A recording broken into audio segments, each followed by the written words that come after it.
Bonjour à tous et bienvenue à l'heure des pros ce matin. Serons-nous encore français dans 30 ans? Cette question, le Figaro Magazine l'a posée à la une le 26 octobre 1985. À l'époque, je me souviens que cette Marianne voilée avait déclenché un tollé de protestation en même temps qu'un fort courant naissait en France qui allait encadrer, bâillonner, museler la parole publique, l'antiracisme. Au nom de l'antiracisme, durant des années, tous les débats sur l'identité française, sur la culture, les mœurs, les coutumes de notre pays qu'il fallait protéger, préserver, défendre, tous ces débats sont passés à la moulinette de l'antiracisme. Aimer la France et son histoire, c'était marcher aux côtés de l'extrême droite. Aujourd'hui, une réalité nous saute au visage. Dans certains territoires du pays, et ce n'est pas nouveau, il n'existe plus aucune trace de ce qui fut hier la France. Le reportage de Zone Interdite, diffusé sur M6 il y a 8 jours, agit comme un électrochoc. Depuis 36 ans, et cette une du Figaro, la lâcheté des hommes politiques combinée à l'aveuglement de l'espace médiatique, journalistes, artistes, intellectuels, ont laissé naître des enclaves de non-France, de Lille à Marseille et de Brest à Strasbourg. Est-il déjà trop tard pour inverser la tendance? Manifestement, cette question est et sera au cœur de la campagne présidentielle. Bonjour Amine El-Bailly, vous êtes juriste en droit public et vous êtes l'homme qui a témoigné dans Zone Interdite. Et c'est vrai que je disais que ça agit comme un électrochoc. D'abord, comment allez-vous ? Bonjour, très bien. Je vous remercie de m'avoir invité aujourd'hui sur votre plateau. Aujourd'hui, je vais beaucoup mieux. Vous savez, j'ai fait l'objet de beaucoup de menaces, de critiques.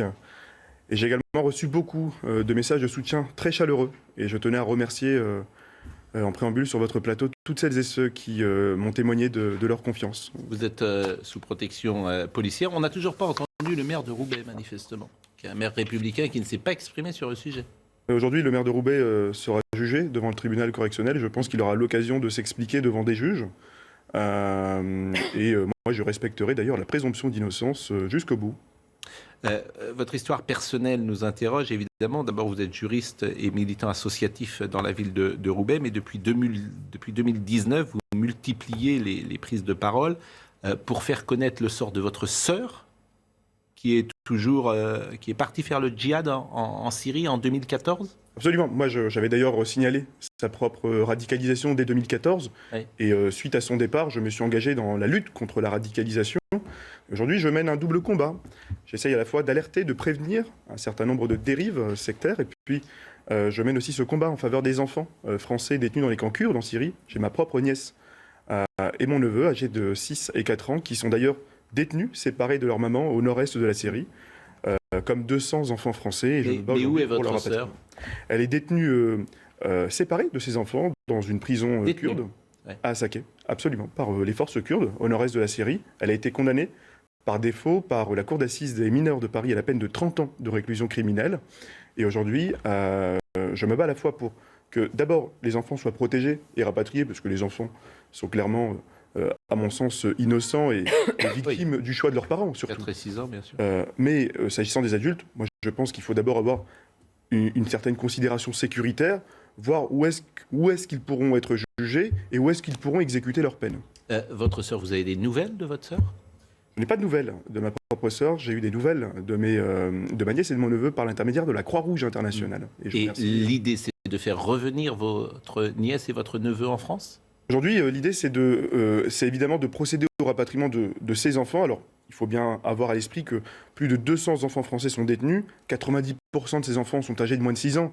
Et ils ne posent pas de difficultés. La plupart sont nés sur zone et sont traumatisés par ce qui s'est passé sur place. Et puis, il y a environ 15 personnes, 15 adolescents dont on ne sait pas trop ce qu'ils ont fait. Donc, il faudrait justement mettre en place un vrai plan de suivi pour déradicaliser et puis pour accompagner un certain nombre d'enfants mineurs. Bon, on va parler évidemment beaucoup de ce sujet. Je salue Charlotte Dornelas, que vous connaissez. C'est toujours un plaisir de vous avoir avec nous. Je salue Joseph Massescaron. Et je remercie monsieur le questeur. Il y a 3 questeurs dans la République. Exactement. Vous faites partie des 3 questeurs de la République. Le troisième étant Éric Ciotti. Voilà, monsieur Florian Bachelier, qui représente la République En Marche. Il n'est pas très courageux, votre patron. C'est-à-dire le peuple français ? Non. C'est le seul patron que j'ai. Ah, C'est bon. Pardon de vous le dire. votre patron Emmanuel Macron, alors là, Éric Zemmour disait hier soir, il se plante, mais il veut pas parler au premier tour. Vous parlez Avant les débats. On a le lien avec le... Parce que sur Non, mais le on va en parler sujet tout à de l'heure. M. Elbaï, Bien il sûr. est plus que courageux Mais depuis vous avez- le début et ça fait du bien. Vous avez raison et on va en parler c'est- longuement. c'est Mais par votre exemple- patron... On en il parle veut- tout de suite ou pas Votre patron, c'est toujours votre patron. Oui. Il va mais se c'est- présenter. Non, mais mon patron est allé sur Al Jazeera dire qu'il était Charlie, par exemple. Il est courageux. Mais il On n'a pas a entendu été beaucoup, courageux mais- là, mais il veut pas débattre avant le deuxième tour. Mais La démocratie, on parle pas avec les candidats. le président de la République, il est... Il parle pas. Non, Il mais il est débat président pas. de la République, il n'est pas candidat. Aujourd'hui, tout le monde l'a Mais noté. quand il sera Je candidat- note bien que tout le monde a envie qu'il le soit le plus rapidement Quand il possible. sera candidat, vous On trouvez se bien compris qu'il vous, veuille pas faire mais- de débat? Mais il fera des débats comme un président de la République, j'imagine. Ah, Mais c'est ça, c'est une information. Il fera des débats avec les... Il fera des débats avec ses contradicteurs. L'Élysée, me mettez pas en porte-à-faux, monsieur Pro. Bah, je vais vous le dire, je me prends en porte-à-faux. L'Élysée a donné une réponse qui ne vous satisfait pas. C'est-à-dire que non, il ne participera pas au débat. C'est pas bien. Donc il n'est pas courageux. Bah, et le débat, c'est quoi le débat? On parle avec. On fera pas de primaire populaire si c'est ça le Enfin, vous sujet. pouvez quand même. Mais il est président débattre de la avec des gens. République, il est investi. Non, il sera plus président quand il sera Là, il est candidat. président de la République. Oui, mais quand il sera candidat. Tant qu'il est président de la République, Quand il sera candidat. eh ben, vous l'inviterez et vous lui demanderez. Ça, je l'invite. Et avec plaisir. Mais je trouve qu'il pourrait débattre avec. C'est ça la démocratie. Mais bien sûr. Pascal Pro, Bien pourquoi sûr. passer par tous ces intermédiaires et détails qui soient couronnés directement à Reims? Très bien. Le porte-parole de Mme Pécresse, C'est tout. je suis d'accord avec lui pour une fois. Alors, vous avez dit le porte-parole de Mme Pécresse et vous n'avez pas tout à fait tort, puisqu'effectivement, il travaille, je l'ai dit d'ailleurs, au nom de la transparence, vous travaillez pour Mme Pécresse, et il faut le dire, au sein de... Ça a été dit déjà, il y a un petit... Bien sûr, petit bah espace oui, de- mais Quand monsieur on attend le Bachelier, discours du sacre aussi, si Bon. j'ai bien compris. Je vais commencer, c'est très intéressant les archives. C'est très intéressant parce que on est en 1984. Il faut bien comprendre 1984. C'est avant l'influence des SOS Racisme d'une certaine manière. Antenne 2, midi. Daniel Bilalian, présentateur historique d'Antenne 2 et qui était formidable, qu'on salue d'ailleurs, qui est un homme formidable. Bon. Il va annoncer un reportage sur l'intégrisme et le radicalisme islamique. On est en 84 et c'est Philippe Rochaud, journaliste que chacun connaît, qui fait le reportage. Et pourquoi c'est intéressant en 84? Parce qu'en fait, au départ, les journalistes, ils ont fait leur job. Ils ont fait le boulot. Mais SOS Racisme va arriver et au nom parfois, effectivement, d'idées généreuses, d'idées de tolérance, on va mettre une chape de plomb sur ces sujets. Je peux le comprendre. Franchement, je peux comprendre le climat qui existait. Moi, j'avais 20 ans à l'époque. Au nom de la tolérance, on a dit, bon, voilà, on va essayer de tous vivre ensemble. Bon, aujourd'hui, ça nous saute au visage. Mais voyez, comment? C'était pas du tout la tolérance, c'était une manip politique voulue par Jean-Louis Bianco, ça on en parlera bien sûr, Oui, qui a mais court-circuité la marche des beurs qui elle était légitime, voilà, il pour arriver pouvait à un exister clientélisme politique. il pouvait exister des nobles raisons, des Oui, mais bonnes raisons. Les raisons, en l'occurrence, n'étaient pas bonnes. En tout cas, pour SOS Mais Racisme. écoutez ce reportage et ce lancement surtout de Daniel Bilalian, Antenne 2010, c'est donc il y a 37 ans passés, 1984. 37 ans passés. Écoutez. Les intégristes musulmans sont-ils en train de prendre pied dans les mosquées en France? Et représentent-ils du même coup un facteur de violence éventuelle sur le territoire français? C'est ce qu'affirme d'une certaine façon le ministre de l'Intérieur, M. Gaston Defferre, qui, dans une interview au magazine Temps Moderne, déclarait récemment que les intégristes prenaient pied donc dans les mosquées en France, en devenaient les dirigeants, les responsables, et se livraient dès lors à la propagande, pouvant éventuellement servir de relais à la violence et aux attentats. De manière globale, ajoutait M. Defferre, l'intégrisme repose le problème de l'immigration. Spécialiste de l'islam, Philippe Rochaud a enquêté à l'intérieur de la communauté musulmane française qui compte 2,5 millions de fidèles, dont 50 000 Français de souche qui se sont convertis. Cet appel à la prière, ça n'est pas à Tunis ou à Marrakech, mais à Bobigny, en banlieue parisienne, dans l'une des quelques 500 mosquées que compte aujourd'hui la France. C'est l'un des rares lieux de culte où nous ayons été autorisés à filmer, grâce à l'imam Belmekki. Car pour s'opposer à l'extrémisme et à la politisation de l'islam en France, cet homme vient de fonder avec une quarantaine d'autres imams le consistoire islamique de France. Aujourd'hui, on parle beaucoup des musulmans. On parle énormément agression, fanatisme, excès, etc.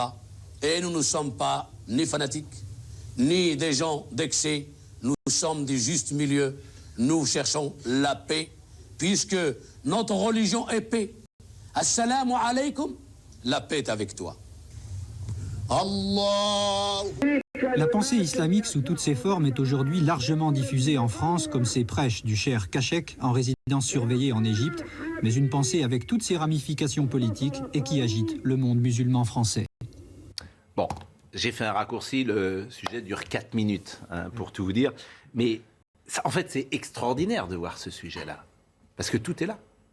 Tout est là. Et qu'est-ce qui s'est passé depuis ces 37 ans? Je ne veux pas dire rien, mais évidemment, c'est Gaston Defferre. On voit aussi tout le problème de la gauche qui a changé. C'est Gaston Defferre qui met en place ça. Mais SOS Racisme va arriver, mais une certaine gauche va arriver, mais effectivement, tous ceux qui vont parler de ça vont être taxés d'extrême droite. Donc, 37 ans de lâcheté, d'aveuglement, et on a des territoires perdus de la République. Je sais qu'on peut être taxé d'extrême droite, parce que j'ai commis à la fin des années 90 un petit livre qui s'appelait La tentation communautaire, à l'époque où personne ne parlait de communautarisme, et alors là, pour le coup, j'ai le droit à l'artillerie lourde, bien sûr. Donc, vous étiez né en 1984 ? Non, je n'étais pas né en 1984, mais je souhaiterais quand même réagir à ces quelques images. D'abord, l'imam que nous venons de voir parler français. Ça signifie que l'islam qui existait dans un certain nombre de quartiers, à l'époque de la génération de mes parents et de mes grands-parents, cet islam est un islam de France. Mais l'islam de nos parents a été chassé par les salafistes. La première mosquée de France reconnue par la République, par Charles Pasqua, après la grande mosquée de Paris, ça a été la mosquée Souna à Roubaix. Cette mosquée, elle était tenue par des personnes qui ont versé leur sang pour notre pays. C'était des rapatriés, c'était des harkis en particulier. Et ces personnes ont été chassées aujourd'hui à Roubaix. Elles ont été chassées dans un certain nombre de mosquées, dans beaucoup de nos quartiers. Et on a laissé prospérer la montée du salafisme.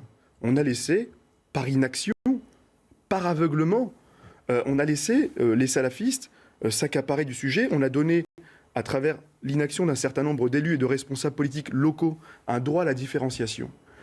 Et ce que je dis d'ailleurs de ma tribune aujourd'hui, publiée dans Le Figaro, je dis que les salafistes se sont accaparés de ce droit à la différenciation et l'ont transformé en devoir d'appartenance communautaire.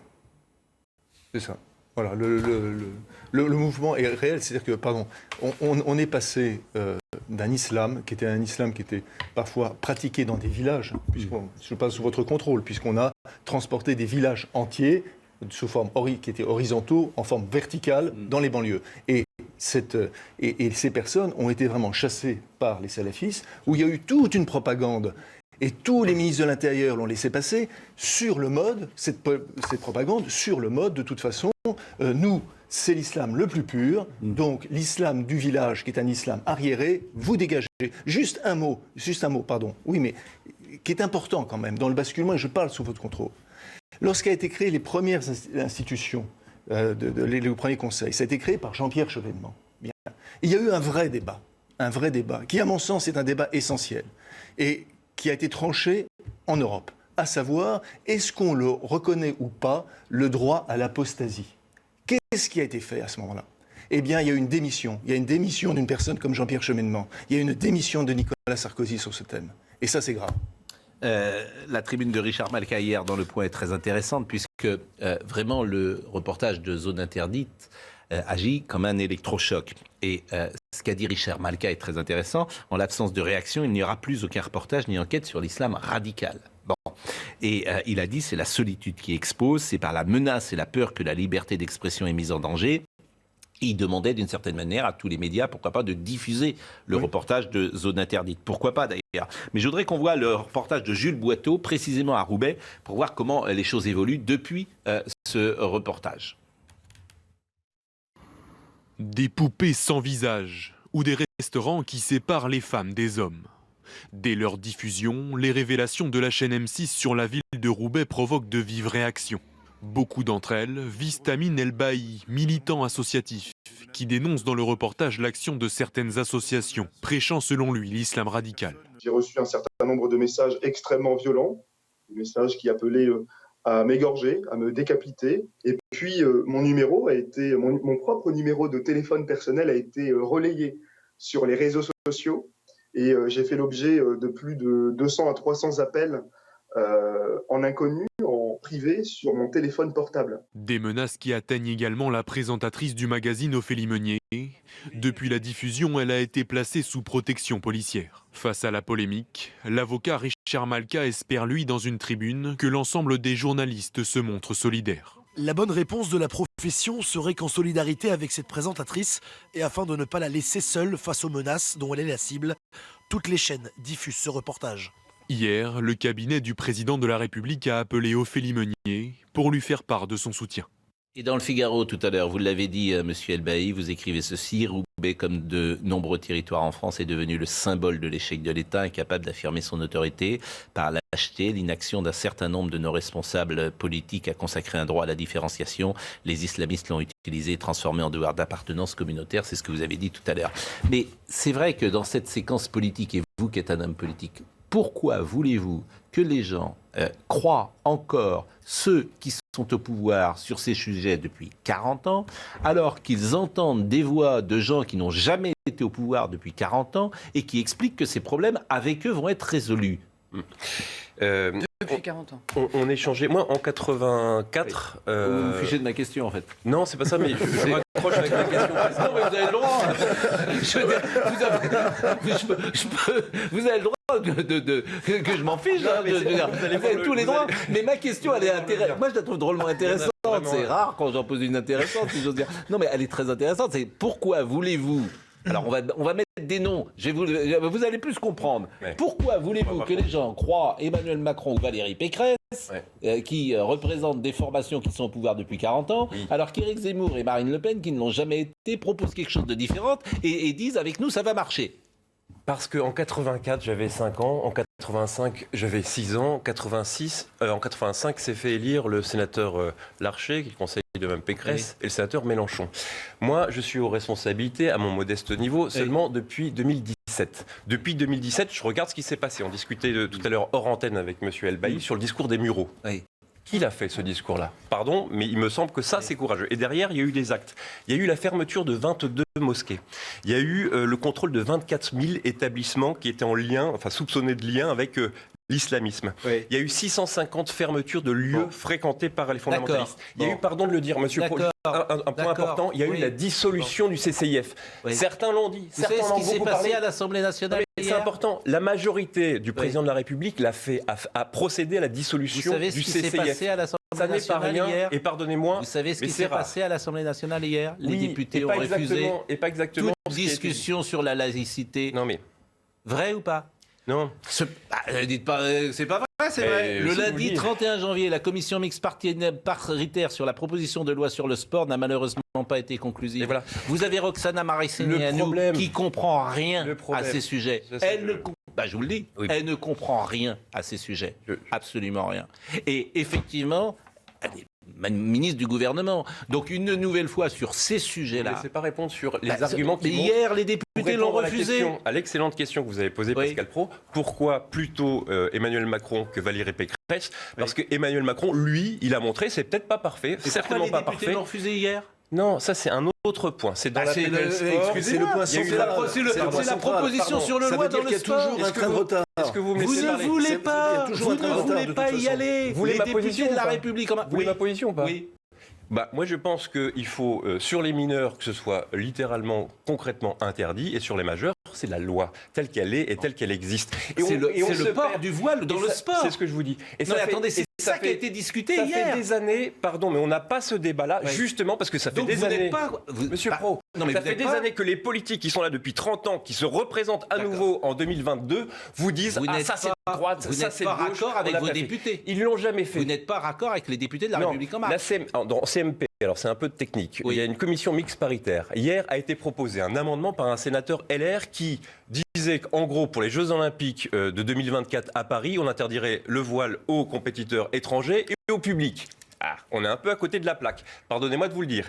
Et donc ça n'est pas sérieux et c'est un sujet suffisamment sérieux pour pas être comme ça pris au coin de la table dans un faux débat. C'était un piège qui était tendu par LR. Je trouve que c'est médiocre. Alors attendez, je résume. Quand un sportif, je résume juste. Quand un sportif, on a bien compris, non, je réponds ça. Non, attendez, je vous entends souvent faire des lotifs sur la laïcité. Quand un sportif, pardonnez-moi, quand un sportif ne se fait pas vacciner, il est out, et quand il porte un voile, il n'y a pas de problème, il est accueilli. C'est ça, bien sûr. Il vaut mieux, en effet, porter un voile. Est-ce que je peux vous poser une question ? Allez-y. Vous donnez souvent des leçons sur la laïcité. Je donne des leçons à personne. Je donne des leçons à personne. Maintenant, conseiller officiel, hier également. Non, je ne suis pas non plus conseiller officiel. Revoyez vos fiches. Vous n'écoutez pas trop Bruno Roger Petit, ça ne vous réussit pas. Je comprends que vous soyez agacé parce qu'à chaque fois que vous choisissez un candidat, il se plante. Remarquez, notez, c'est pratique parce qu'on sait ce qui va se passer après, on connaît le résultat par avance. Mais ce n'est pas ça le sujet. Je ne pense pas que Jacques Chirac se soit Vous donnez des leçons sur la laïcité à tour de plateau. Voilà. Je vais vous poser une question. Est-ce que vous êtes pour l'inscription des racines chrétiennes de la France dans la Constitution française ? Quel rapport ? Quel est le rapport avec la laïcité ? Eh bien, le vice-candidat Éric Ciotti le propose. Oui, mais quel est le rapport avec vous conseillez alors, ça vous choque ? Non, c'est une question que je pose à moi, ça me choque pas. Mais moi, attendez, moi je suis pour. Hein. Mais je vous réponds, moi je suis pour. Je comprends et on peut le comprendre. Mais c'est pas, on peut le comprendre, c'est une réalité. Quel est le rapport ? Je veux dire, mais c'est une réalité. Monsieur Massescaron, dans les débats sur les chaînes, se pose. Vous êtes contre ? Mais c'est pas le lieu de la Constitution. La Constitution est déjà prévue pour ce faire. Ah oui, c'est pas le lieu de la Constitution de rappeler d'où on vient ? Non. Bah ça en dit beaucoup sur votre mouvement, cher monsieur. Franchement, si vous trouvez que la Constitution ne doit pas rappeler d'où on vient, c'est extraordinaire. Tout n'est que lâcheté, effectivement, et vous venez de l'exprimer à l'instant. C'est incroyable. Mais enfin, c'est même choquant ce que vous dites. C'est pas le lieu de la Non, mais c'est pas le lieu de la ce jeu-là. Moi, je viens pas là pour faire un numéro de la Constitution de rappeler que la France. Mais non, ce n'est pas le lieu. Je pose une question à monsieur Massescaron. J'ai bien vu mes fiches. Quel rapport avec la laïcité ? Question. Est-ce que vous êtes pour ou contre ? Est-ce que vous êtes pour ou contre ? Excusez-moi, monsieur Pascal Pro. En fait, vous bradez l'héritage. Est-ce que monsieur Massescaron n'a pas répondu à la question ? Et ça, c'est extrêmement révélateur.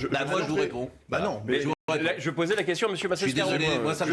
Je sais ce que vous alliez répondre, mais je ne vous posais pas la question à vous. Je posais la question à monsieur Massescaron. Moi, je trouve ça serait. Il ne veut pas répondre. Vous bradez l'héritage. Mais attendez. Excusez-moi, monsieur. Non, mais je suis. Ça fait des années, pardon, ça fait 30 ans. Moi, je suis inscrit, engagé dans l'action politique depuis bien moins longtemps que vous, évidemment, tous autour de la table. Et je suis. Attendez, moi, je suis pas dans l'action politique. Tu peux. Monsieur Bachelier, justement. Et ça fait des années qu'on a ces débats-là, on n'arrive pas à voir les choses sérieusement. Le discours des bureaux, me parce que vous pensez que c'est sérieux, de le poser comme vous le posez. Une base suffisamment solide. C'est de ça qu'il faudrait parler. Mais il a raison, Éric Ciotti, de proposer ça. Franchement, je posais la question à monsieur Massescaron. Monsieur Elbaï, vous vouliez dire. Il ne répond pas. Le débat que nous venons d'avoir, moi je pense qu'on pose un peu le problème à l'envers. Aujourd'hui, on porte un certain nombre de propositions de loi pour mettre des pansements sur la plaie. Moi, je pense, et c'est ce que je dis d'ailleurs dans ma tribune, qu'il faudrait anticiper, ne plus être dans la réaction, mais dans l'action. Comment expliquer que les commerces dont il était question dans le reportage ont été fermés après le reportage et n'ont pas été fermés avant le reportage. Et donc, moi, ce que je dis dans ma tribune, c'est qu'il faut anticiper et élever aussi ce débat, le débat que nous venons d'avoir. Moi, ce que je propose, c'est notamment... vous vous interrogez sur la question du voile. Moi, je m'interroge sur qu'est-ce qui conduit au voilement, c'est-à-dire à ce processus qui fait qu'un certain nombre de jeunes adoptent justement cette pratique, et pour certaines rigoristes. Alors pas toutes, parce qu'il faut quand même rappeler que la très grande majorité des musulmans dans notre pays respectent les lois de la République, et on parle d'une minorité qui agit au nom d'une religion pour s'en prendre à la France. Et je dis dans ma tribune qu'il faut justement... il y a quand même eu des causes. S'en prendre aux causes, c'est notamment, s'agissant des quartiers, mettre en place un plan anti-ghetto, s'agissant notamment de la répartition des territoires. Je vous le dis, c'est très important. Vous avez parfaitement raison. On va marquer une pause dans 2 secondes. Les racines chrétiennes, c'est pas un gros mot. L'article 1, c'est pas un gros mot. Je dis pas que c'est un gros mot. Je posais la question à monsieur Massescaron. Il y a Paul Tartufe du Plateau. La France, c'est une république. Ce qui est quand même extrêmement révélateur. Pour vous, c'est un gros mot. Pour moi, ça ne l'est pas. Enfin, je suis désolé. Non, vous n'avez pas répondu à la question. Est-ce que vous êtes pour moi, c'est pas un gros mot. Pour vous, c'en est un. Non, c'est pas ce que je dis. Est-ce que vous êtes pour ou contre ? Mais je suis pour. Mais vous m'avez même pas laissé. Vous m'avez même pas laissé. Mais je dis simplement que relisez la Constitution. Qui commence par l'article 1. On va marquer une pause. La République est laïque. Oui, mais la France n'est pas née en 1789. Non, mais vous parlez de la Constitution. Ah ben, La France, suis le elle est premier à née. le dire, monsieur. Bon, voilà. Ne faites pas ce Donc, procès-là. voilà. Donc moi, voilà, ce n'est pas un gros mot. Mais pour moi non plus. Mais vous êtes pour ou Si, contre? Parce que apparemment. vous n'avez pas voulu répondre. Non, Vous demandez à moi, la je vous question, l'ai vous dit. êtes pour ou Je contre? vous l'ai dit, ça êtes vous contre. embête. Ça n'a pas à figurer dans la Constitution. Et c'est pas pour voilà. ça. Donc, Ce n'est pas pour ça. voilà. Ce n'est pas pour ça Voilà. que je renie l'héritage de la Oui, France. Et je ça suis serait le mieux de premier. l'écrire. Non, Je suis dans désolé ce de cas-là, vous on le dire. écrit beaucoup de choses dans la Constitution. La Non, Constitution, on c'est n'écrit pas tout. C'est la norme On écrit suprême. pas beaucoup. Reconnaître, C'est la norme c'est suprême. pas un On gros écrit mot. ça, Ce n'est pas un gros mot de reconnaître l'héritage, les racines chrétiennes de la France. Moi, j'ai grandi dans un internat catholique. C'est le bailli. Moi, je peux vous dire dis pas qu'on autre m'a chose. transmis La pause. par mon Je éducation vous dis pas autre ces chose. valeurs. Mais est-ce que ça va résoudre les problèmes dont on parle depuis, dont on ne parle pas Il ne faut depuis pas tout à l'heure renoncer à notre La héritage. pause. La pause, on va marquer une pause. Je ne sais pas si ça va les résoudre, mais déjà, de dire les choses. bien répondre. Ce qu'on ne dit pas. Charlotte la n'a même pause. pas parlé. Voilà. C'est Charlotte qui va parler les 25 premières minutes maintenant. Vous vous tairez. Donc, là, voilà. Mais parce qu'on- Bon. Monsieur Bachelier, s'il vous plaît. Vous mettez plus de cravate maintenant. Mais non, quand je viens ici, non.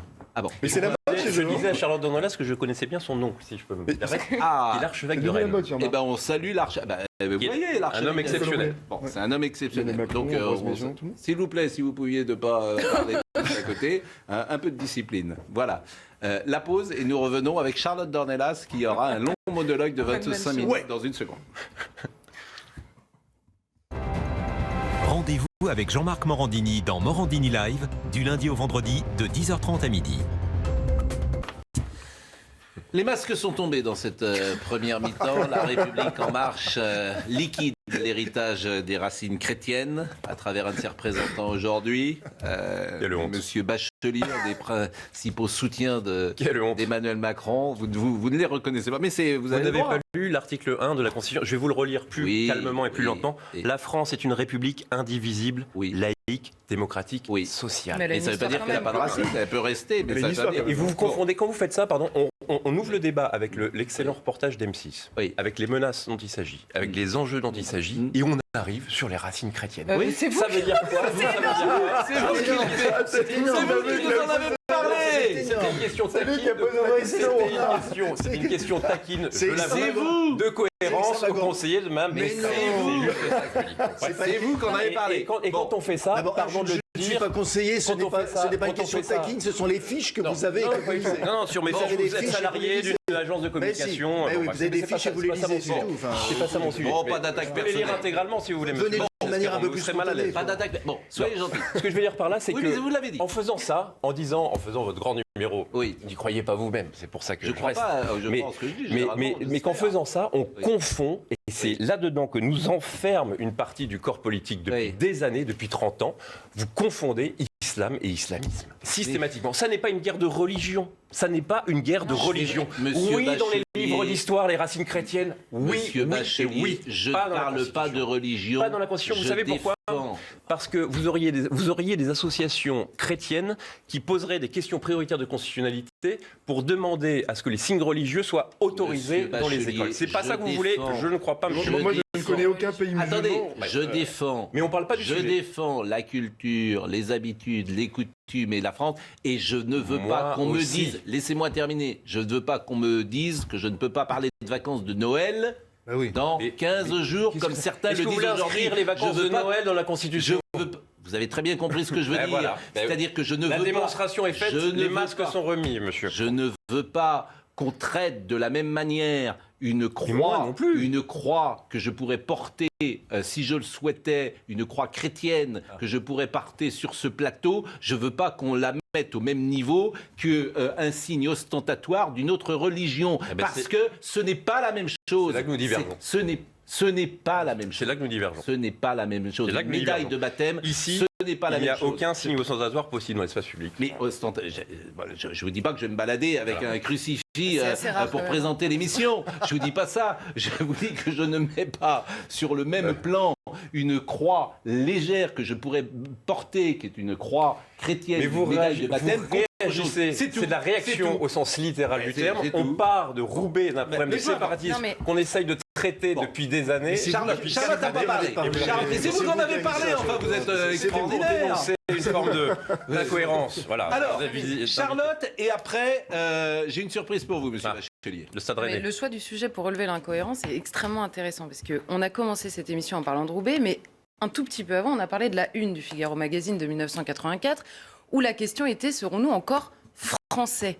Il y a deux questions dans le débat que nous avons depuis le début. Il y a une question qui est sécuritaire ou qui concerne l'islamisme, en l'occurrence à Roubaix, qui est une question sécuritaire. Là, l'énorme problème que nous avons depuis des années, c'est que, en clair, que ce soit pour fermer une mosquée ou pour expulser quelqu'un qui est dangereux, on a tellement complexifié la procédure que c'est rendu quasiment impossible et que, vous le savez d'ailleurs, parce que quand une mosquée est fermée, en général, c'est pour 6 mois, il faut trouver d'autres raisons et vous avez dû, d'ailleurs, changer un petit peu les choses dans la loi séparatisme, où ça s'est un tout petit peu amélioré, mais tout en complexifiant la procédure de l'autre côté. Non mais la procédure se complexifie tellement de l'autre côté, que ce soit sur les fermetures de mosquées ou sur les expulsions. Et si vous fermez une mosquée, mais que vous ne pouvez pas expulser les gens qui sont à l'intérieur de la mosquée, le problème reste entier. Ça, c'est pour la partie sécuritaire, c'est-à-dire la réponse sécuritaire à un problème de sécurité, c'est-à-dire l'islamisme qui risque d'entraîner le terrorisme.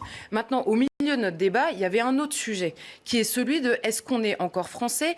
Qu'est-ce que c'est qu'être français? Et là, on a parlé d'inaction depuis 40 ans, on a parlé d'aveuglement. Moi, je parlerai uniquement d'idéologie pure. Vous avez prononcé un mot qui est celui de la différenciation.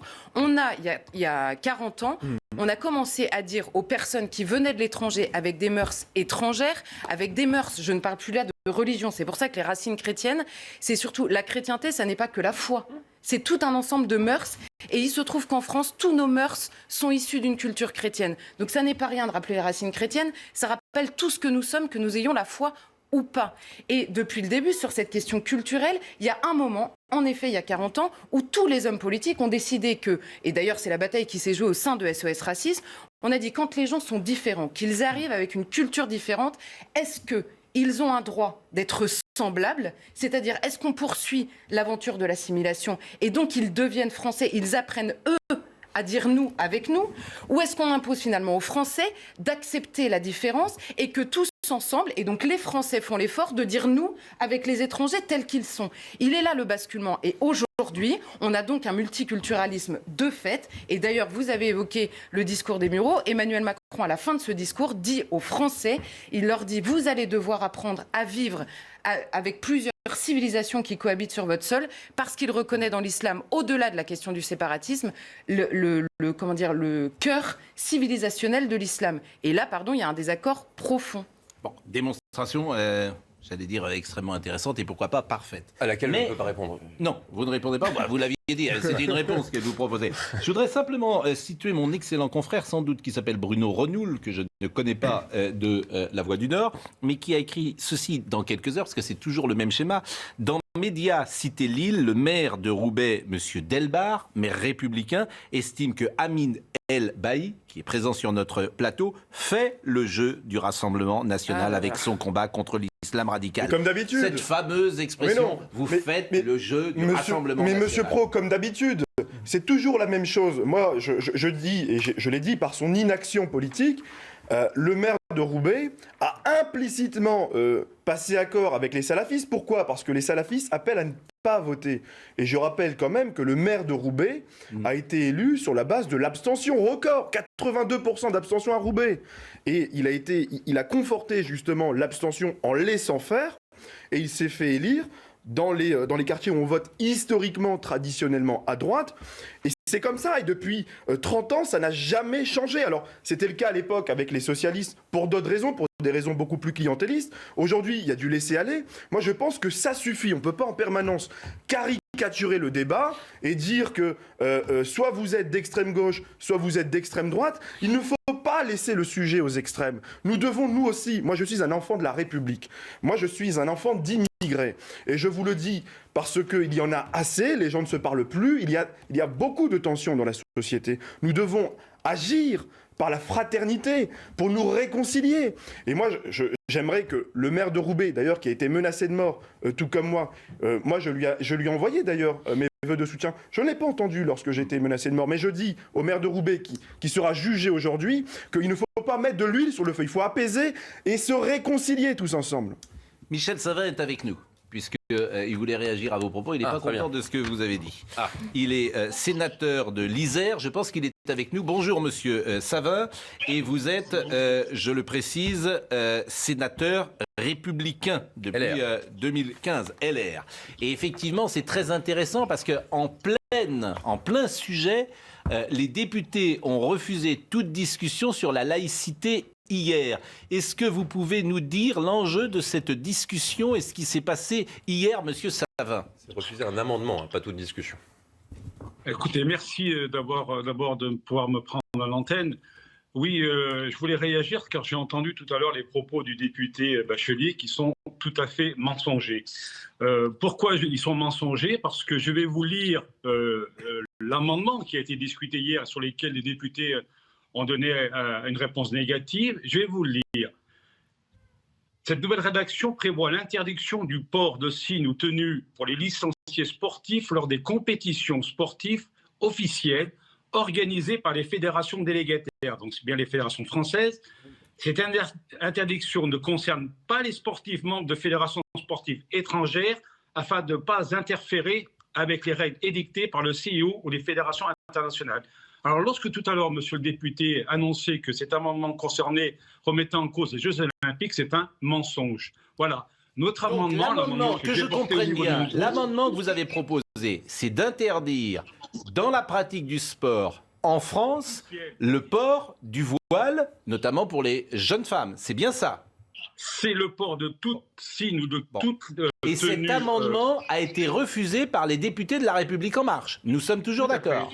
Et Roxana Maracineanu, qui est ministre des Sports, ne souhaite pas non plus de cet amendement. Que les choses soient claires, monsieur Savin. C'est tout à fait juste. Les députés de la majorité et madame la ministre ont refusé cet amendement, ce qui démontre le fou, l'ambiguïté de la majorité macroniste. Depuis des mois et des mois, il y a des discours... C'était donc ça l'objet de la démonstration.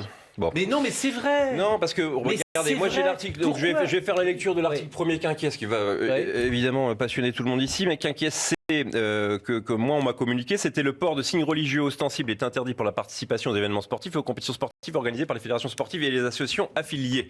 Ça, c'était la version initiale. On refuse pas d'en parler.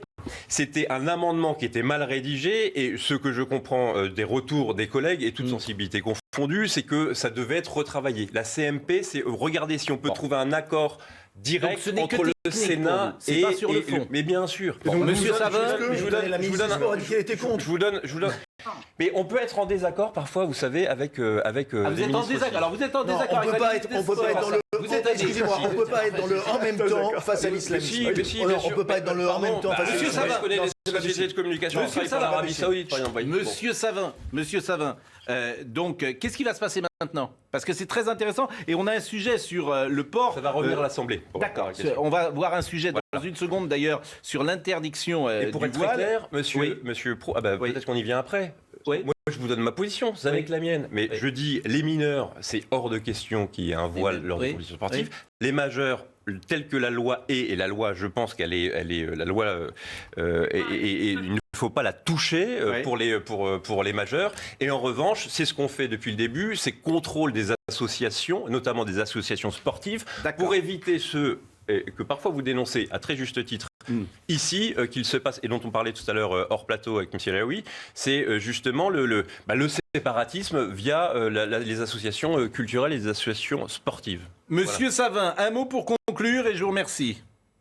Oui, juste pour conclure, l'amendement qui a été rejeté par les députés et par la ministre, c'est celui que je vous ai lu et pas celui que vous a lu, monsieur le député. Celui de monsieur le député, c'est celui qui avait été voté par le Sénat lors du débat au Sénat. Mais lors de la CMP, j'ai proposé une nouvelle écriture de cet amendement qui réduit le périmètre uniquement aux compétitions organisées par les fédérations qui se déroulent en France. Et c'est celui-là qui a été rejeté hier au soir par les députés de la majorité de M. Macron. Voilà. Classiquement, ça va revenir. Il me semble que le premier amendement dont on parle, et ça va pas vraiment passionner tout le monde, mais avait été pris à très... Est-ce que vous vous engagez justement à reporter cet amendement ou à reporter cette loi? Mais non, mais il ne faut pas qu'il y ait d'ambiguïté là-dessus. Moi, je vous donne ma position. Le sujet sur le séparatisme, il n'y a aucune ambiguïté. Oui, il y en a pas. Oui, mais quand on entend Roxana Maracineanu, il y a d'ambiguïté pour le moins. Je vous donne un exemple. Excusez-moi de le dire, puisqu'il y a une Ne me ambiguïté poussez pas à être d'ailleurs qui inélégant, mais perdure. Et tout le monde le voit bien d'ailleurs, tout le monde le sait bien et tout le monde le comprend bien. C'est bien, c'est toute la difficulté. Je l'entends. Sur Richard Malka, sur l'ambiguïté. Hier, je vous entendais, enfin, on m'a rapporté, que vous disiez, oui, les députés à République En Marche, enfin, bref, vous avez fait un peu un numéro sur les masques tombent, etc. Sur l'intervention de Richard Malka, que je partage à 1000%, c'est un ami et un confrère. Oui. Juste, je vous donne l'anecdote, ça peut peut-être parler... On a, vous savez, un jury du livre politique à l'Assemblée nationale. Donc tous les députés, il est présidé par le président de l'Assemblée nationale, Richard Ferrand. Il y avait un excellent papier dans le journal du dimanche la semaine dernière. Vous savez quel livre on a honoré, quel livre on va honorer, on va célébrer cette année? Le droit d'emmerder Dieu. Voilà. Au sein de l'Assemblée nationale. D'habitude, vous emmerdez les non-vaccinés à la République En Marche. Donc cette fois-ci, je veux dire, vous avez le droit d'emmerder. Pour vous dire, vous emmerdez beaucoup de gens, manifestement, la République En Marche. Vous êtes taquin. Non, là, on donne bon. le prix justement à un livre politique qui assume de ce qu'il est, et justement pour ne pas laisser seuls ceux qui mènent les combats. Je remercie Monsieur Savin et de son intervention rapide. Je voudrais, avant qu'on voit juste l'interdiction du voile, parce que c'est un sujet au sport, on va voir le sujet de Jules Boiteau, mais je voulais simplement, parce que on a interrogé des Roubaisiens. On leur a demandé comment ils vivent depuis 8 jours. Leur ville est quand même attaquée d'une certaine manière, en tout cas montrée du doigt. Donc c'est 3 ou 4 personnes, bien sûr, mais écoutez, parce que je trouve que ça peut être intéressant. Très bien. Je trouve que c'est tout simplement surdimensionné parce que les habitants de la ville et même la ville et la mairie en elle-même, c'est très caricatural. Encore une fois, c'est pour dénigrer Roubaix. Moi, je trouve que le maire, il fait ce qu'il peut. Il peut pas être partout. Il est où le problème d'apprendre le Coran à des enfants de 3-4 ans? Nous, on les éduque avec. Le Coran, c'est la parole de Dieu chez nous, tout simplement. Nous, on est contre toute haine, toute violence. Tout ce qui est meurtre, tout ce qui est Daesh, ça n'a rien à voir avec nous.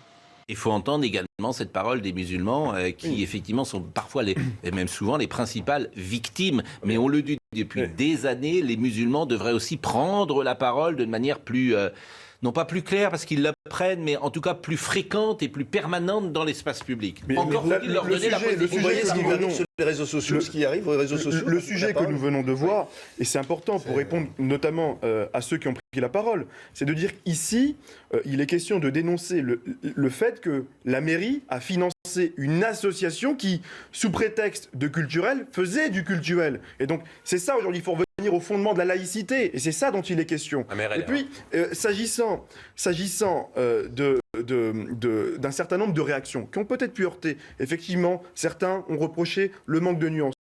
Moi, je n'étais qu'une simple personne interrogée. Je dis qu'il faut cesser d'être dans l'exagération et ne pas non plus être dans le déni. On parle d'une minorité qui agit au nom de l'islam, qui prend en otage plus de 4 millions de musulmans, monsieur Pro. Mais nous sommes parfaitement d'accord et c'est ça qui est incompréhensible en fait. Parce que c'est une minorité, je suis parfaitement d'accord avec vous, et depuis, ça pourrait être assez simple finalement, quoi. Ça aurait pu être assez simple dans les années 80 de contrer cette minorité. Aujourd'hui, je pense que c'est peut-être plus compliqué. Écoutez ce qu'a dit Richard Malka également sur l'importance de rediffuser ce reportage. La question lui est posée, il répond. C'est ça la meilleure réponse. C'est pas la protection par la police. C'est nécessaire, évidemment, arriver à un certain point, mais c'est d'abord la protection de la société elle-même. C'est notre liberté d'expression à tous qui est en jeu. Et sans liberté d'expression, il n'y a plus aucune liberté. Or, c'est pourquoi ça les dérange tellement que l'on montre la réalité. Parce que parce que la radicalité, c'est l'ennemi de la liberté d'expression. Parce qu'ils savent que la liberté d'expression est leur ennemi, ou que le rire est leur ennemi. Et donc ils veulent l'éliminer, le supprimer. Faire que ce ne soit plus possible, faire qu'on ait peur, qu'il y ait, comme Elisabeth Badinter le disait déjà il y a 15 ans, des ciseaux dans la tête de chacun des journalistes de ce pays. C'est un peu ce qui est déjà arriver. On ne peut pas s'y habituer. On ne peut pas. Bon, il a raison, Richard Malka. Bien sûr qu'il a raison. Il faut rendre hommage à tous les journalistes. Il faut aussi le rappeler que ce combat, c'est d'abord et avant tout le combat pour la liberté de la presse. Ophélie Meunier, Mickaël Gagné, qui a été la réalisatrice de ce reportage, et Bruno Renoul ont mené un travail formidable. Sans leur travail, et je rappelle que les journalistes sont protégés par le secret des sources, sans leur travail, il n'aurait jamais été possible de révéler un certain nombre de pratiques inacceptables. Sauf Amine Elbaï, que la prochaine fois qu'un journaliste va entrer dans le bureau de son rédacteur en chef pour dire « je voudrais faire un sujet sur l'islamisme ou le radicalisme », le rédacteur en chef, et je peux le comprendre, va dire « écoute, t'es sûr que t'as pas un autre sujet parce que voilà, on va rentrer, on va être menacé, notre rédaction va être en difficulté, toi-même tu vas être ciblé, etc. » Donc c'est ça le danger. Vous voulez dire que vos patrons ne sont pas courageux ? Comment ? Vous voulez dire que vos patrons ne sont pas courageux ? Mais ça existe déjà, regardez dans le service. On va pas se raconter de salade. Je parle pas d'ici, puisque ici on a une liberté de ton totale. Comment ? Est-ce que vous allez le diffuser, vous ? Je sais pas d'ailleurs, ça dépend pas de moi, mais j'ai vu que Jean-Marc Morandini va le diffuser. Jean-Marc Morandini s'est proposé. Bien sûr, mais je sais pas, mais je trouve que ça. Parce que moi, évidemment que les comportements humains, mais même l'autocensure, le journaliste, quand il va rentrer chez lui. Je veux dire, il est marié, le journaliste, donc qu'il soit marié, homme ou femme, sa femme ou son mari va lui dire t'es sûr que tu veux faire ça ? Monsieur Pro, on va être ciblé. Non, mais vous entendez ce que je dis ? Parfaitement. Et puis je vous dire, c'est ça le risque. Donc, je veux dire, les hommes sont des hommes. Il y a trois niveaux de réponse. Il y a une réponse politique, il y a une réponse médiatique et une réponse judiciaire. La réponse judiciaire, c'est traquer, poursuivre et neutraliser ceux qui s'amusent à menacer souvent. De façon anonyme d'ailleurs, les journalistes et les témoins. La réponse médiatique, elle doit être celle que Richard Malka propose, me semble-t-il, c'est-à-dire que ce soit diffusé largement, notamment sur le service public audiovisuel. Et la réponse politique, elle est celle de la dénonciation, évidemment. On n'a pas rappelé que le maire de Roubaix est LR. Il était soutenu par votre parti au municipal, il y a un communiqué, c'est La République En Marche qui l'a soutenu. Bon, ben voilà. Et dans l'action... Et dans l'action, c'est un héritier de Gérard Darmanin qui a été élu en faisant du communautarisme musulman, monsieur Gérard Darmanin, et en battant un élu de la gauche républicaine. Vous avez la mémoire d'un poisson rouge en politique, décidément. Détendez-vous, monsieur Mazzotto. Parce que dans ce cas-là, si on va vous rappeler votre mémoire, vous aussi, si vous continuez comme ça. La réponse politique, elle est celle de confondée avec Beria, ça c'est pas ma classe. C'est la réponse politique. Discussion. La réponse. J'essaye de me hisser à la hauteur vous n'avez pas beaucoup travaillé avant de venir sur notre plateau aujourd'hui. Si, mais je vais vous dire pourquoi. La réponse politique. Le maire de Roubaix a été élu avec vos voix. Non, la réponse politique. Ça, c'est ce que monsieur Massescan. Vous savez, tout ce que dit monsieur le conseiller Pécresse, c'est pas forcément évident. Pas forcément vrai. Bon, bref, la réponse politique pour essayer de me hisser au niveau du débat du plateau. Elle est celle justement du courage de cette majorité qui a pris. Non, mais dites pas bon. Qui a pris à bras-le-corps le sujet du séparatisme et justement qui a pris son risque aussi de cesser avec un peu d'ambiguïté de temps en temps. Non. Et par exemple, prenons le sport, c'est une ambiguïté. Je connais bien ce domaine-là. Excusez-moi, il y a une ambiguïté. Et souvent, vous dites oui, les fichiers S, par exemple, on n'a pas. Il y a une ambiguïté dans le sport. Fichiers S, on en parlait tout à l'heure hors antenne. Les fichiers étrangers, moi je regrettais que le gouvernement ne s'est pas exprimé sur cette affaire. 2 tiers expulsés. Et les journalistes, et d'ailleurs les personnes qui ont pris la parole dans ce reportage, malheureusement, ne sont toujours pas soutenues. Comment, justement, impulser... Madame l'Élysée. Aujourd'hui, il faut aussi lancer un certain nombre de messages. Vous avez reçu des coups de fil, par exemple, de l'Élysée ? Non. Ah bah, tiens, voilà. Peut-être. Non, mais ça, c'est un exemple. Mais c'est un exemple. Mais dites pas n'importe quoi. Mais pourquoi vous dites pas c'est pas n'importe quoi ? Pour vous dire, c'est l'Élysée, c'est le préfet. En revanche, en charge de ces sujets-là. Gérald Darmanin, et ça c'est très important de le dire, Gérald Darmanin qui, alors, pour le coup, il est impeccable sur ces sujets-là. Vous êtes protégés, bien évidemment. Bon, alors, il n'y a pas eu de coup de fil de l'Élysée, mais bon, il y a eu quand même... L'État est avec vous, faut le dire. Voilà, il n'y a pas d'ambiguïté sur notre soutien. Bon. Enfin, non, mais je suis d'accord. Je le dis. Là-dessus, non, mais je suis d'accord. On va pas faire de faux procès. Au-delà du soutien de la politique dans la Constitution. Au-delà du soutien de la politique. La pause. C'est quand même la première fois dans ce pays qu'un lanceur d'alerte, parce que monsieur est un lanceur d'alerte, d'accord, est traité et attaqué de cette manière. Non. Parce que généralement, les lanceurs d'alerte ne le sont pas. Ouais, ça fait Non, mais 50 ans que malheureusement, les non, lanceurs en fait. d'alerte sont traités comme ça sur ces sujets-là. Donc, Oui, sur ces sujets-là. qui s'en va Vous avez la mémoire d'un poisson rouge, monsieur Vassescaron. C'est vous qui devez partir, monsieur Amine, à 10h, vous deviez partir, me dit Marine Lançon. Bon, bah écoutez, alors, en fait, vraiment, j'ai le droit de dire un mot personnel. Bien sûr. Vous êtes formidable. Merci à vous. Voilà, je trouve que vous êtes courageux, ce que vous dites, et vraiment vous dites les choses telles qu'elles sont. Il y a beaucoup d'intensité, de crédibilité, d'authenticité dans ce que vous dites. Et effectivement, vous faites honneur, je trouve, à...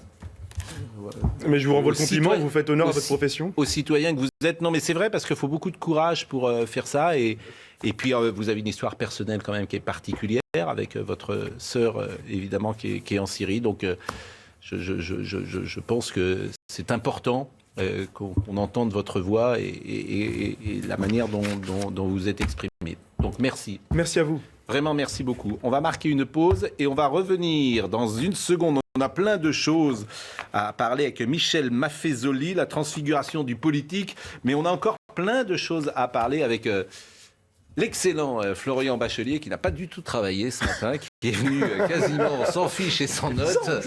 Je veux dire, c'est beau d'être questeur de la République. On arrive les mains dans les poches sur les plateaux de télé. C'est faux, je n'ai même pas eu le temps de regarder la défaite du Paris Saint-Germain hier soir.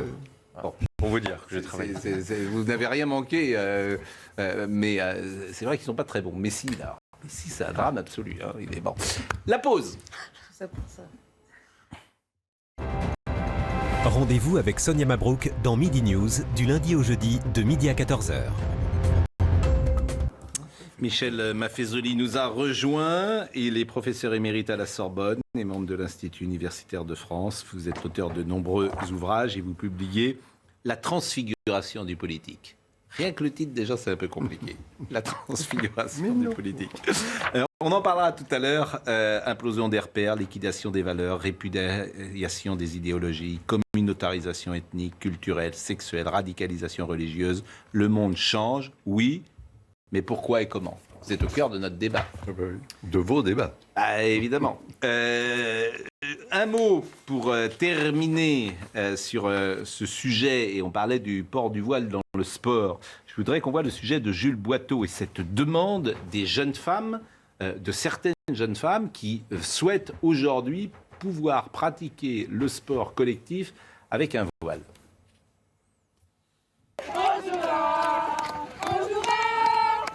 Elle milite pour le droit de porter le voile pendant les compétitions de football. Le collectif des hijabeuses s'est réuni mercredi dernier sous les fenêtres du Sénat, quelques jours après le vote par le groupe des Républicains d'un amendement visant l'interdiction du voile en compétition. Ce qui nous dérange, c'est qu'on met de côté certaines femmes. On ne voit pas pourquoi on devrait l'enlever. Il n'y a aucune raison, il n'y a rien dans la loi qui dit que le voile n'est pas en cohésion avec les valeurs du sport et avec le sport. Pour le moment, seuls les statuts de la Fédération française de football l'interdisent, alors que la loi reste muette à ce sujet. La ministre des Sports, Roxana Maracineanu, s'est-elle d'ores et déjà prononcée contre une interdiction inscrite dans la loi. Une erreur pour cet essayiste qui craint le développement de la pratique. Les terrains de sport deviennent des territoires prosélytes, deviennent des territoires, des terrains à conquérir pour toujours développer une norme patriarcale qui ferait de la femme musulmane une femme forcément voilée. Et ça permettra de mettre plus de pression pour les jeunes femmes musulmanes qui réussissent encore à résister à ça. Aucun consensus n'a été trouvé hier soir entre les sénateurs et les députés sur le texte. La loi sport reviendra donc le 9 février prochain à l'Assemblée, qui aura le dernier mot. Bon, j'ai rien contre Roxana Maracineanu, même si à chaque fois que j'en parle, c'est juste pour souligner qu'elle est à côté de la plaque. Elle s'est prononcée. Vous vous rendez compte le signe que vous envoyez? Elle s'est prononcée contre l'interdiction. Elle est ministre des Sports. Comment voulez-vous que les gens vous croient? C'est quand même invraisemblable, quand même. La politique, on ne peut pas d'un côté faire, quand on est Emmanuel Macron, un discours sur le séparatisme, et lorsque la ministre des Sports, ça arrive avec une loi, elle est contre l'interdiction. Donc, expliquez-vous, expliquez-moi. Déjà, vous aurez noté que je ne suis pas la ministre des Sports. Mais... Bon. C'est un peu facile. Non, mais pardon. Mais non, mais c'est un peu facile de me faire commenter. Mais non, mais c'est un peu facile. idiot. Vous êtes, si elle a vraiment... troisième questeur, vous êtes questeur et vous êtes de la République En Marche et vous êtes un soutien d'Emmanuel Macron. Donc expliquez comment c'est possible. Je vais vous répondre simplement et calmement. Si elle a vraiment dit ça, c'est idiot. Voilà. Ah, d'accord. Je vais vous redire ce que j'ai dit tout à l'heure. Moi, intimement, philosophiquement, ça me gêne. Le voile. Bah, dites-lui. Voilà, je le dis, dans l'espace public, parce qu'on fait disparaître le corps des femmes. Et parce qu'il y a un message qui est derrière. Dites-le. Après, j'ai un point de méthode. Et j'ai un point je mets la loi au-dessus de tout. Et qui me permet de différencier, ce qui me conduit à différencier la situation des mineurs. Les mineurs, il n'y a pas de consentement éclairé, a priori. Donc là, il faut interdire. Et les majeurs, où là, je pense que le combat culturel doit se mener autrement que par la position. Voilà, c'est ce que je dis. Ah, vous voulez pas la loi même pour les majeurs? Si, c'est ce que je viens de vous dire. Oui. Non, pour les majeurs, c'est du consentement. Quoi, c'est du consentement? Vous n'allez pas faire une loi pour supprimer... Pour interdire le voile, que vous voulez que dans les compétitions sportives de majeurs, on puisse jouer avec le voile. C'est le cas, enfin, pardon, mais on découvre la loi. Mais vous êtes on découvre ici la loi de Briand. En fait, vous ne défendez pas les coutumes, les mœurs, les habitudes françaises. À partir culturelles. C'est tout ce que je... Dans votre discours, c'est exactement ce que j'essaye de vous dire. Et je n'en fais pas une affaire de religion. Ce n'est pas la... Et comment vous expliquez que ce ne sont pas les mœurs françaises? Je pense qu'il y a un combat qui est à mener, et après, c'est un point de méthode. Est-ce qu'on le fait par la loi? Est-ce qu'on le fait autrement? Vous me fascinez. Est-ce que... Mais non, mais... Vous êtes l'expression de ce qui se passe aujourd'hui en France, l'ambiguïté. Ben non, pardon. Vous ne le menez pas, le pardon, mais je viens d'être clair. Après que vous ne soyez pas d'accord... Mais non, vous ne défendez pas par la loi les mœurs françaises. Frère Charles, que vous ne soyez pas d'accord avec moi, c'est une chose. Mais ne dites pas que je suis ambigu. Je viens de vous dire clairement les choses. 1, les mineurs, c'est une situation. 2, les majeurs, c'est une autre situation. 3, contrôle à fond des associations sportives en la matière. C'est les fameux contrats d'engagement républicain. Personne ne dit ambigu, c'est pas vous. C'est le discours. Je vois une ambiguïté entre le discours des Mureaux du président de la République et ce qui se passe sur le terrain. Regardez le bilan de ce qu'a fait cette majorité, la majorité du président de la République en la matière. Vous pouvez dire que ça va pas assez vite, assez loin, assez fort, mais ne dites pas que ça va pas dans la bonne direction. Et nous, au moins, on fait. Voilà. Non mais je comprends le malaise où nous en sommes rendus parce que vous avez raison de rappeler que c'est une question de mœurs initialement. Or, dans un pays qui va bien, les mœurs ne sont pas régies par des lois extérieures. Elles sont tellement intégrées en commun avec toute la population. Donc on arrive encore une fois, la question c'est pas le voile sur une femme qui a décidé de le mettre. La question c'est le nombre. Donc la question, c'est initialement évidemment une question d'immigration. Et là, on pourrait aller, parce que l'immigration, ça, personne ne s'en occupe réellement. Excusez-moi, là, depuis 5 ans en tout cas, l'immigration n'a cessé d'augmenter. Si, je suis désolée en fait. Non, mais je suis désolée. En fait, surtout, vous dites la même chose que Roxana Maracineanu. Vous dites que ce qu'elle dit, elle est idiot, mais vous dites exactement la même chose. Non, vous dites pas qu'elle dit la même chose. Vous dites que Madame la Ministre a dit que c'est un sujet qu'il ne fallait pas traiter. Non, elle est contre l'interdiction. Vous êtes sur la même position. En fait, ce que je veux dire, c'est qu'une question nouvelle se pose aujourd'hui. Et là, il faut reconnaître que sur la question de la loi, la République En Marche a accepté de se poser la question d'aller sur la question de la légalisation. Pourquoi est-ce qu'elle se pose de manière nouvelle? Évidemment, on se dit, il y a 50 ans, franchement, on nous aurait dit, on va faire une loi pour régir la manière dont les gens s'habillent. On aurait tous éclaté de rire. Oui, mais sauf que l'islam nous pose une question nouvelle parce qu'il y a une lecture de l'islam qui habille les enfants, les femmes, les hommes. C'est nouveau comme question pour la France parce que l'islam est une aventure nouvelle pour la France, on va dire. Parce qu'il n'y a pas d'islam. Alors évidemment, c'est la rhétorique de l'islam de France. Non, depuis quelques années, il y a l'islam en France. Et comme on a fait la politique de l'autruche pendant 40 ans, tout à coup on se réveille et on est là, qu'est-ce qu'on fait? Et du coup, on fait des lois. Bon. Non, mais justement, moi je suis d'accord avec le constat et avec l'objectif, c'est un combat. Après, c'est un point de méthode, c'est ce que je vous dis. Vous pensez qu'il faut faire une loi. Moi qui suis législateur, je pense qu'il faut plutôt, pour les majeurs, se battre sur le terrain culturel. Et en revanche, ne laisser rien passer, aucune ambiguïté sur le financement des associations sportives. On a terminé ce sujet. Il y a un sujet dont les médias ne parlent absolument pas, et nous on en a quasiment pas parlé non plus, c'est ce qui se passe au Canada, des manifestations monstres contre les mesures sanitaires. Enfin, je ne sais pas si vous avez vu les images. Alors ça vous rejoint. Tout à fait. Ça, c'est un de vos sujets favoris. C'est-à-dire que des opposants aux mesures sanitaires contre le Covid-19 ont manifesté pour la seconde journée consécutive dimanche dans la capitale Ottawa, au Canada, tandis que des camionneurs sympathisants du convoi de la liberté ont bloqué une autoroute transfrontalière à l'autre bout du pays, dans l'ouest canadien. Le Premier ministre Justin Trudeau et sa famille ont été escortés samedi vers un lieu tenu secret, selon les médias canadiens. Écoutons, me dit Marine Lançon.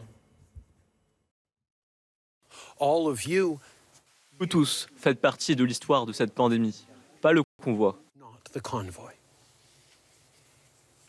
Cette pandémie, c'est aussi l'histoire de millions de personnes qui ont fait les bons choix, qui se sont fait vacciner et qui ont fait des sacrifices pour assurer leur sécurité et celle des autres. Je peux vous dire que je vais continuer d'encourager les gens à se faire vacciner, que ce soit pour les doses de rappel ou les vaccins pour les enfants.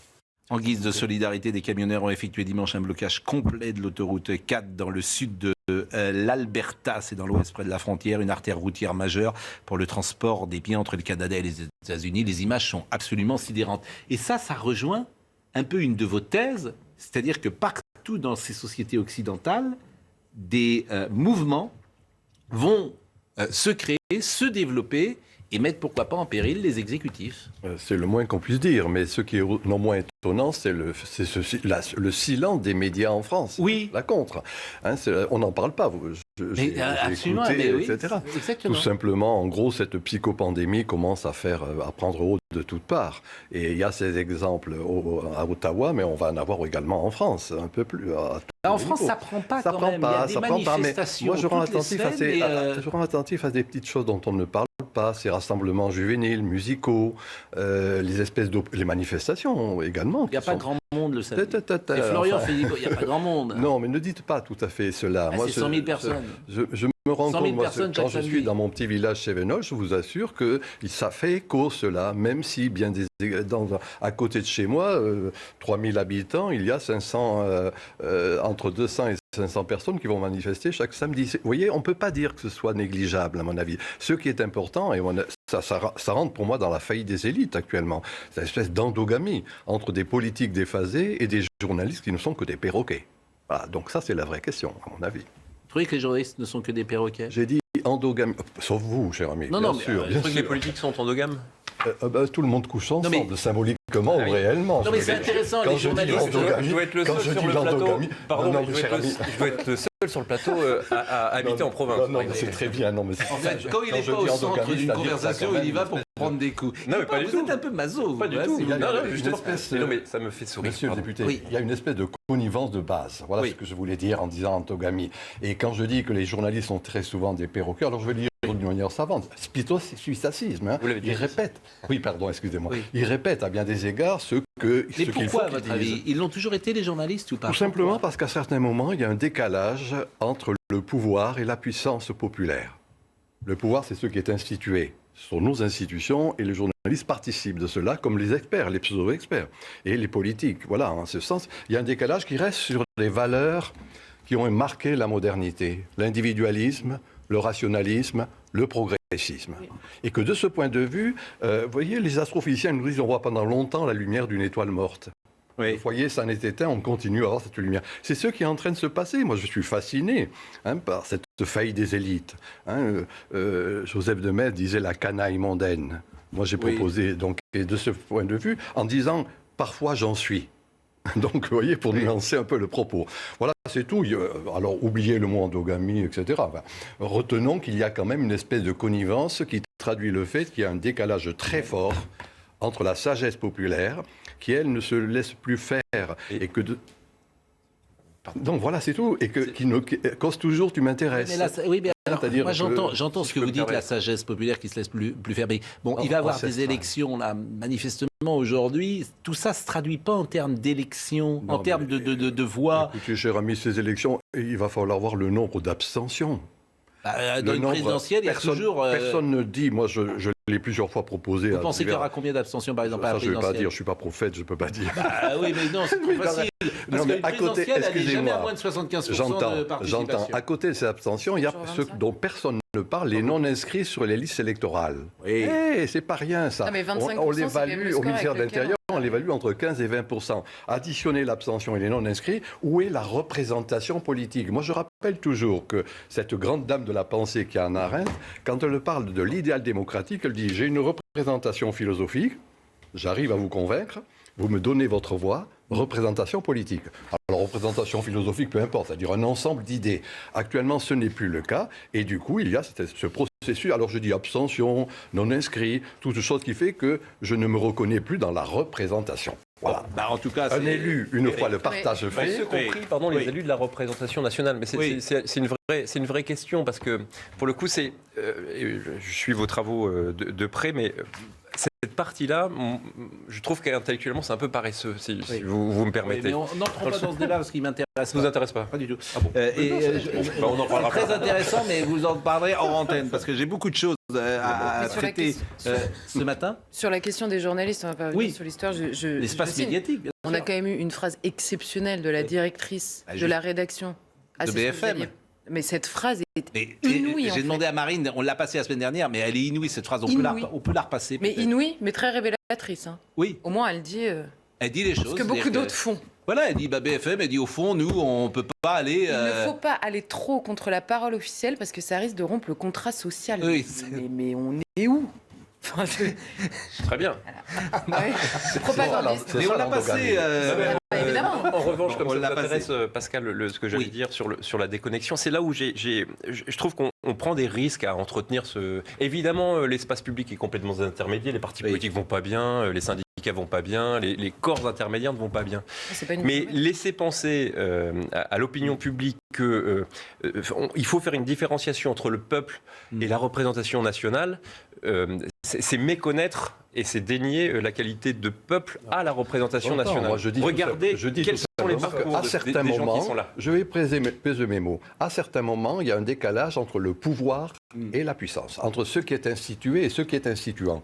Ce n'est pas toujours le cas. Actuellement, c'est ce qui est en train de se passer. Soyons clairs. Moi, je ne vais pas valoriser cela. Je le constate. Hein. Moi, vous êtes responsable. Moi, je suis irresponsable. Hein. Je ne constate. Mais je ne fais que vous constater. ne déniez pas que je fais partie du peuple. Oui, mais non, pas du tout. Non. D'une manière plus prosaïque, on a parlé tout à l'heure du voile et de la différence entre les discours et ce qui se passe sur le terrain. De la même manière, il y a 8 jours, nous avons ouvert régulièrement nos émissions avec un chauffeur de bus qui est agressé par un automobiliste. D'un côté, on nous dit la réponse pénale doit être ferme et elle doit être rapide. Et en l'occurrence, cet agresseur, il est dehors 24 heures plus tard parce qu'il n'est pas mis en prison préventive. Et la réponse pénale, elle sera dans 3 mois. Comment voulez-vous que les gens adhèrent à ce discours? C'est tout. Je ne dis que ça. Et vous savez, mais vous n'y arrivez pas. Mais non, mais vous savez pourquoi? Il y a sûrement plein de raisons. Vous allez m'expliquer pourquoi on n'y arrive pas. Mais je voudrais surtout que vous m'expliquiez pourquoi vous pourriez y arriver. C'est la Constitution. C'est la séparation. Ah non, ça c'est pas vrai. Ah non, ça c'est pas vrai. Ce que vous dites. Ah non, ça c'est pas vrai. Non, ce que vous dites. Pardonnez-moi. Non. Il aurait pu être jugé. Il aurait pu être jugé en comparution immédiate. Bien sûr, c'est un juge qui aurait pu le faire. Par l'autorité judiciaire. Oui. Le politique est le seul qui ne peut rien dire à l'autorité judiciaire. Je suis le premier choqué par ça. Je suis le premier choqué par ça. Dites. Venez dire, on peut rien faire. Comme ça se passe. C'est pas ça.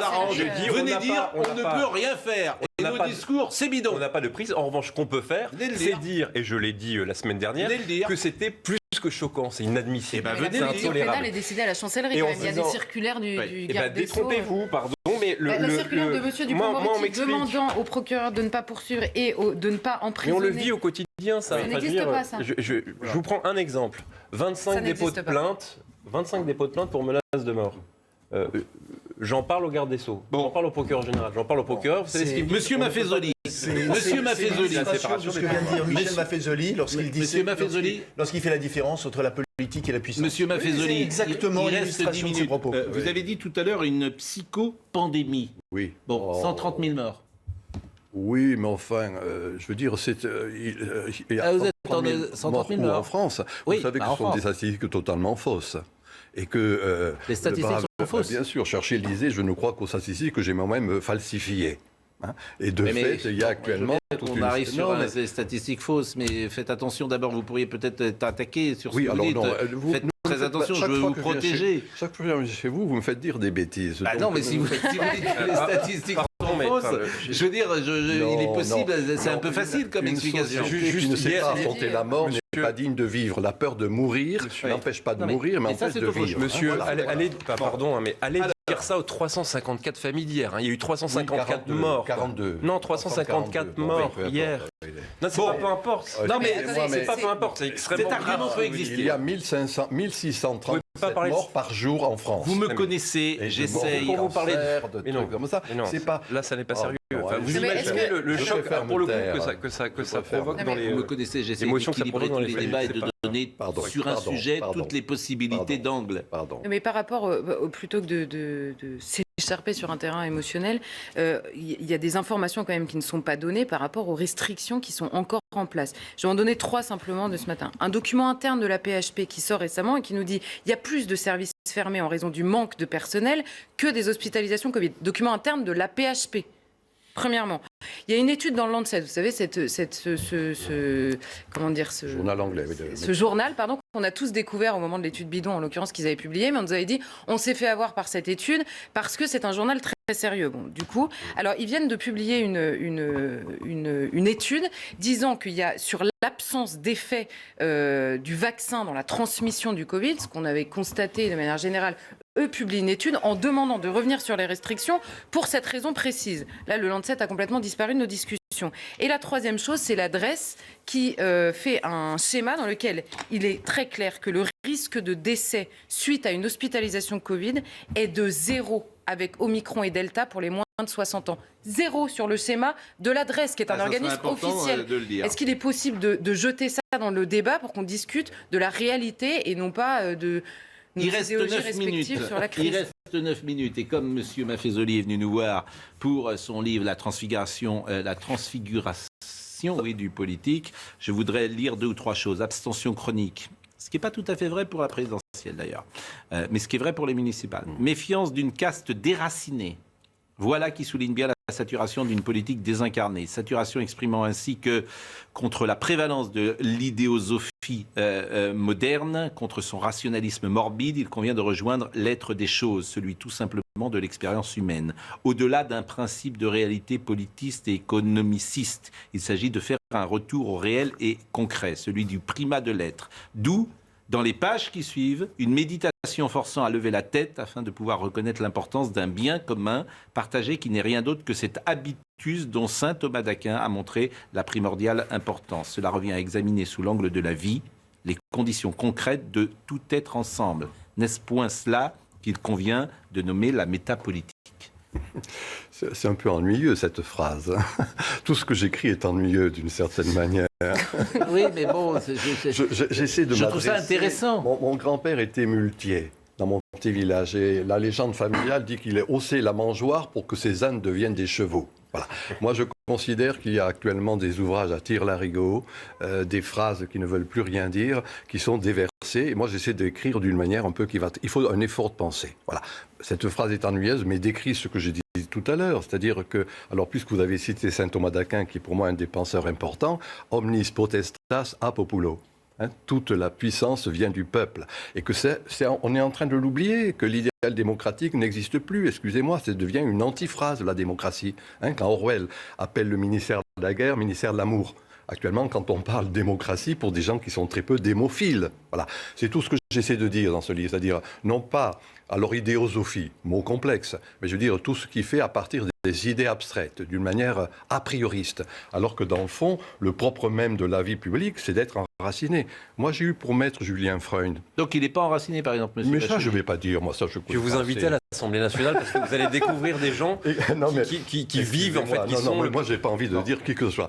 Permettez-moi juste un mot. Oui. Julien Freund, sociologue du politique, disait, dans le fond, un homme dans la cité grecque, c'est celui qui savait gérer sa maison, qui pouvait gérer la maison commune. C'est un beau moment, vous voyez, montrant en quelque sorte la dégradation. Actuellement, ce n'est plus le cas. Et du coup, on rentre dans ce que dans ce livre, dans un livre précédent, dont j'étais venu parler avec vous, l'ère des soulèvements, la théatrocratie, en citant Platon, c'est-à-dire quelque chose qui fait que tout est théâtralisé à bien des égards. Et voilà le fait que, d'une certaine manière, il y a ce décalage, encore une fois, entre le peuple qui ne se reconnaît plus. La transfiguration du politique est en train de s'opérer sur les réseaux sociaux, les forums de discussion, les sites et autres plateformes de net-activisme. C'est là qu'il faut suivre l'émergence de la socialité en cours de gestation. C'est cette presse alternative qui rend mieux compte des échanges, des partages, des entraides, faisant des ronds-points un véritable Aventin postmoderne. Moi, je ne suis pas d'accord avec vous.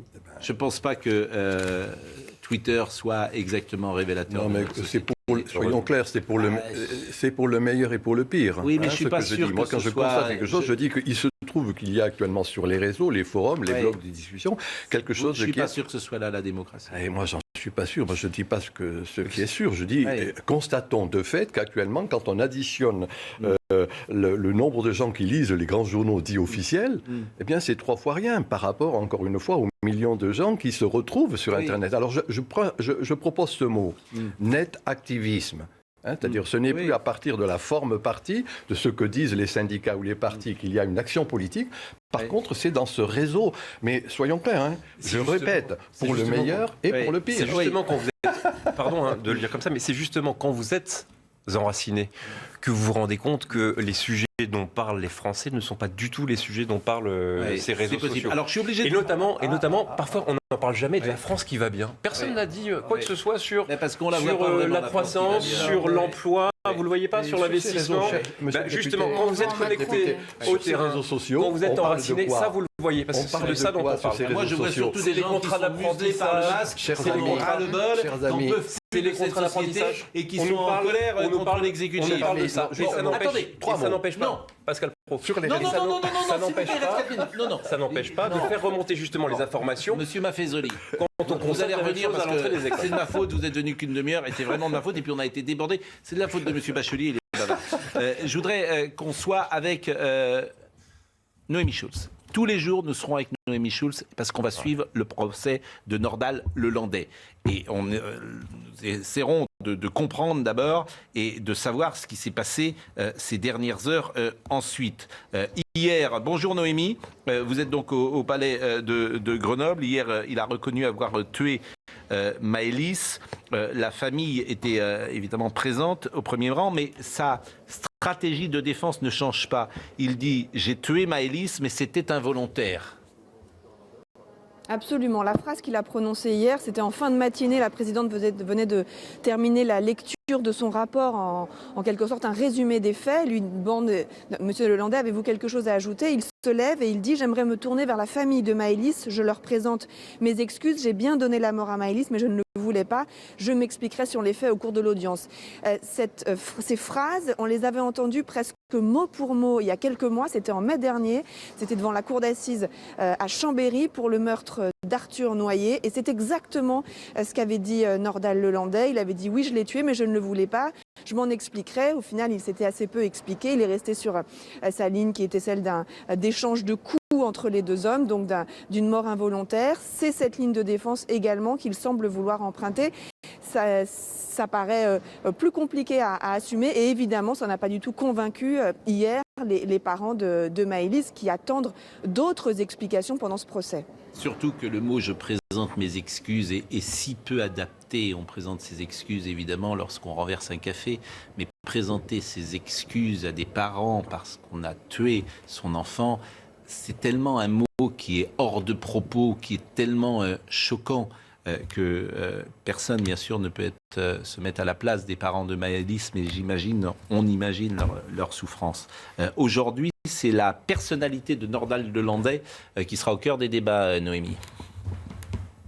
Avant de rentrer vraiment dans le cœur de ce qu'il renvoie ici, c'est-à-dire l'examen des faits, la cour d'assises commence par examiner sa personnalité, essayer de comprendre qui il est, quel est son tempérament, son rapport notamment au sexe, si c'est un homme violent, irascible, et essayer aussi de comprendre ce point de bascule, parce que Nordal Lelandais, ce qu'on a entendu déjà hier à travers notamment une enquêtrice de personnalité, c'est qu'il a eu une enfance, une adolescence relativement paisible. Il n'y a pas d'événement qui pourrait expliquer peut-être cet accès de violence dont il a été capable à l'âge de 34 ans. On a entendu sa mère et sa sœur aussi hier qui ont été interrogées. Alors c'est évidemment un moment très compliqué pour ces deux femmes qui sont effarées, très désemparées vis-à-vis de la violence de ce qu'a pu faire Nordal Lelandais, qui continue pourtant de l'épauler, d'aller le voir en prison. Oui, je l'aime, a dit sa sœur, je l'aime même si ce qu'il a fait est absolument monstrueux. Et elles ne comprennent pas ce qui a pu se passer. Alors lui, on le sait, il explique que c'est un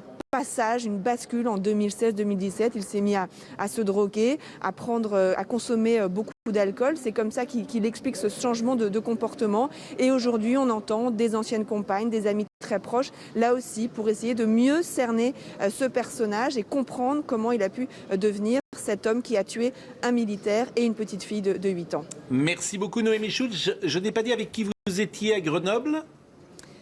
Je suis avec Fabrice Elsner aujourd'hui pour les images à Grenoble. Eh bien, c'est important effectivement de le dire. Fabrice Elsner qui est avec vous dans ce palais de justice de Grenoble. Je vais vous remercier, Monsieur Maffezoli. C'était trop court, la transfiguration du politique, vraiment. Mais vous êtes venu qu'une demi-heure, donc je vous jure, vous allez revenir parce que vous donnez un peu de hauteur à nos débats. Ce qui n'est pas le cas de Florian Bachelier. Non, sérieusement. Je vous remercie. Mais j'inviterai. Je vous taquine. Au contraire. Et je vous remercie de venir. Je vous remercie de venir parce que vous êtes député, vous êtes questeur et vous avez du courage. Vous venez sur le plateau. C'est pas facile de venir. Et tu vas avoir des ennuis après avec Madame Chemin. Nous vous mettons parfois sur le grill, mais moi je le répète sans arrêt, je suis que l'intermédiaire de poser souvent les questions. Et je vous remercie parce qu'on a pu parler de la France qui va bien et je vous ai parlé de la croissance et de la baisse du chômage. Ça m'a pas frappé qu'on ait parlé de la France qui va bien, mais la France qui va bien, ça ne frappe pas pour les jeunes, pour tout vous dire. Merci. La croissance qui est un village merci d'avoir défendu les poissons rouges dans cette émission. C'était important de le dire. Et merci Charlotte, bien sûr. Audrey Missiraka était à la réalisation. Grégory Possidalo était au son. Bouka Abella était à la vision. Merci à Marine Lançon et à Justine Kerkera qui est avec nous de nouveau cette semaine. Jean-Marc Morandini dans une seconde. Retrouvez ce programme dès maintenant sur cnews.fr.